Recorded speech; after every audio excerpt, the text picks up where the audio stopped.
Capítulo 13. Da descida à corrupção.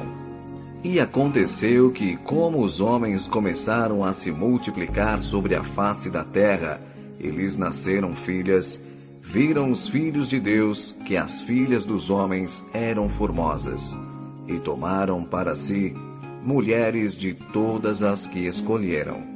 Isto quer dizer que os degredados, aqui mencionados como filhos de Deus, encarnando no seio de habitantes selvagens do planeta, não levaram em conta as melhores possibilidades que possuíam como conhecedores de uma vida mais perfeita e, ao desposarem as mulheres primitivas, adotaram seus costumes desregrados e deixaram-se dominar pelos impulsos inferiores que lhes eram naturais.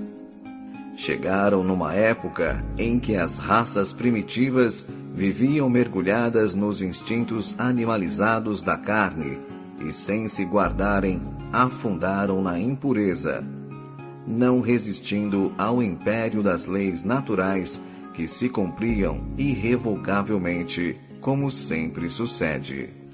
Já vimos que a encarnação dos capelinos se deu em sua primeira fase e mais profundamente entre os Rutas, habitantes da Lemúria e demais regiões do Oriente, povos estes que apresentavam elevada estatura, cor escura, porte simiesco e mentalidade rudimentar. Esses detalhes, mormente a compleição física, ficaram também assinalados na Gênese. Havia naqueles dias gigantes na terra, e também depois, quando os filhos de Deus tiveram comércio com as filhas dos homens, e delas geraram filhos. Este trecho da narrativa bíblica tem sido comentado por vários autores com fundo interesse, servindo mesmo a divagações de literatura fantasiosa que afirma ter havido naquela época um estranho conúbio entre seres celestes e terrestres, de cujo contato carnal nasceram gigantes e monstros.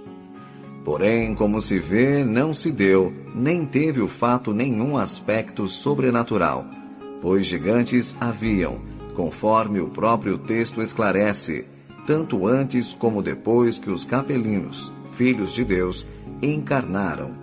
Nem podia ser de outra forma, considerando-se que eles encarnaram em tipos humanos já existentes, as características biológicas que na época lhes eram próprias.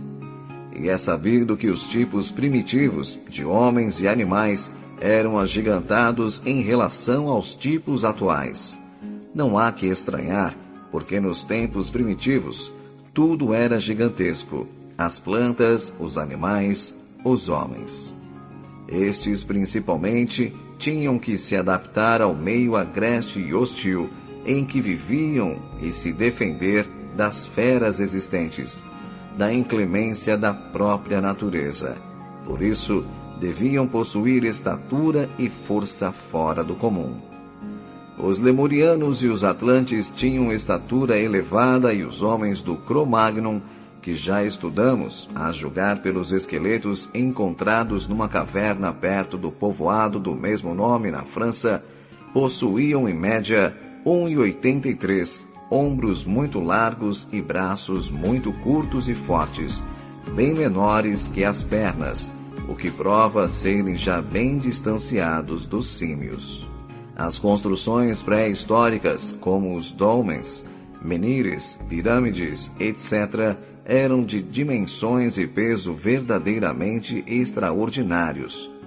E somente homens de muita desenvoltura física poderiam realizá-las e utilizá-las, porque na realidade eram túmulos gigantescos para homens gigantescos, que ainda se encontram em várias partes do mundo, e em todas as partes têm mesmo o nome de túmulos de gigantes.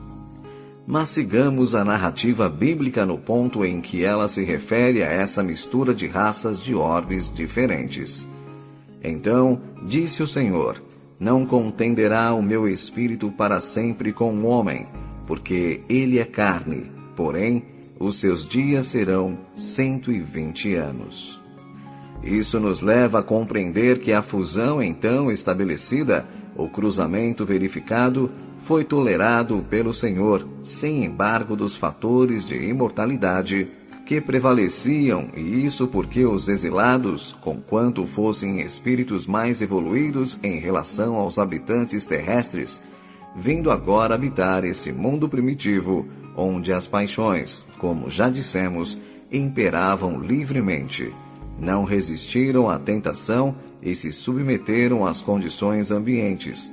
Isso, aliás, não admira, e era mesmo natural que acontecesse, não só pelo grande império que a carne exerce sobre o homem nos mundos inferiores, como também pelo fato de os exilados terem sido expulsos da capela, justamente por serem propensos ao mal, falíveis na moralidade. Entretanto, mesmo tolerando, a justiça divina lhes criava limitações, restrições. As leis para eles inexoravelmente se cumpririam, fazendo com que colhessem os frutos dos próprios atos. Suas vidas seriam mais curtas, seus corpos físicos definhariam, como quaisquer outros que abusem das paixões, e seriam pasto de moléstias dizimadoras. Veja-se na própria Bíblia que para as primeiras gerações de homens após Sete, tempo da descida, e até Noé, dilúvio asiático, considerável é o número de anos atribuídos à existência humana, enquanto a delimitação de 120 anos estabelecida para os descendentes dos homens da corrupção representa uma diminuição considerável, de quase 2/3. Isso do ponto de vista físico, porque quanto à moral, as consequências foram tremendas e lamentáveis. Com o correr do tempo, uma corrupção geral se alastrou e generalizou-se de tal forma que provocou punições imediatas. É quando a narrativa bíblica diz: "E viu o Senhor que a maldade do homem se multiplicara sobre a terra, e que toda a imaginação dos pensamentos do seu coração era má continuamente." E mais adiante, a terra estava corrompida diante da face do Senhor. Encheu-se a terra de violência, porque toda a carne havia corrompido, e o seu caminho sobre a terra. Assim, pois, a experiência punitiva dos capelinos, do ponto de vista moral, malograra, porque eles, ao invés de sanear o ambiente planetário, elevando-o a níveis mais altos, de acordo com o maior entendimento espiritual que possuíam, ao contrário, concorreram para generalizar as paixões inferiores, saturando o mundo de maldade e com a agravante de arrastarem na corrupção os infelizes habitantes primitivos, ingênuos e ignorantes, cuja tutela e aperfeiçoamento lhes couberam como tarefa redentora. E então, havendo-se esgotado a tolerância divina, segundo as leis universais da justiça, sobrevieram as medidas reparadoras para que a terra fosse purificada e os espíritos culposos recolhessem, em suas próprias consciências, os dolorosos frutos de seus desvarios.